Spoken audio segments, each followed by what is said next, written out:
നിത്യക്ക് അങ്ങനെ സിനിമ ചെയ്യണമെന്ന് ആഗ്രഹമുണ്ടോ? ഇനിയാണെങ്കിലും വളരെ ആക്റ്റീവായിട്ട് സിനിമയിലേക്ക് ഇറങ്ങണമെന്ന് ആഗ്രഹമുണ്ടോ? എന്താണെന്നറിയോ, ഇതുപോലും പ്ലാൻ ചെയ്ത് സംഭവിച്ചൊന്നുമല്ല. അപ്പം ഞാനൊരു പ്ലാനൊക്കെ ഇട്ടിട്ട് ഇങ്ങനെ ഇരുന്ന് കഴിഞ്ഞാൽ ഒന്നും വന്നില്ലെങ്കിൽ പക്ഷെ അതല്ല കേട്ടോ, നമ്മൾ ട്രാവലിംഗ് ആയിരുന്ന സമയത്ത് തന്നെ 1-2 ഓഫേഴ്സ് വന്നിരുന്നു.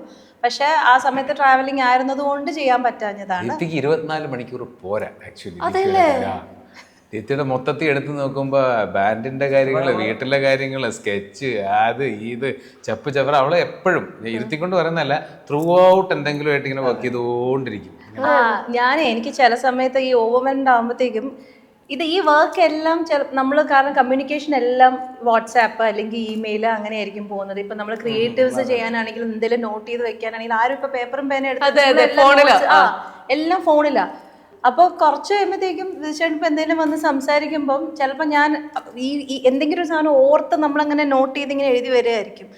സ്റ്റേജിലെ കാര്യമായിരിക്കും, ഓക്കെ ഇന്ന സാധനത്തിന് ഇന്ന ഇത് വരണം എന്നൊക്കെ ഉള്ളത് ആലോചിച്ച് ഇങ്ങനെ നോട്ട് ചെയ്തുകൊണ്ടിരിക്കുമ്പോൾ വിളിച്ചിടം പറയുമ്പോൾ ചിലപ്പോൾ ഞാൻ ശ്രദ്ധിച്ചിട്ടില്ലെങ്കിൽ ഞാൻ പറയുന്നത് ശ്രദ്ധിക്കുന്നുണ്ടോ, അപ്പം ഞാനിവിടെ ഗെയിം കളിക്കല്ല എന്ന് പറയും.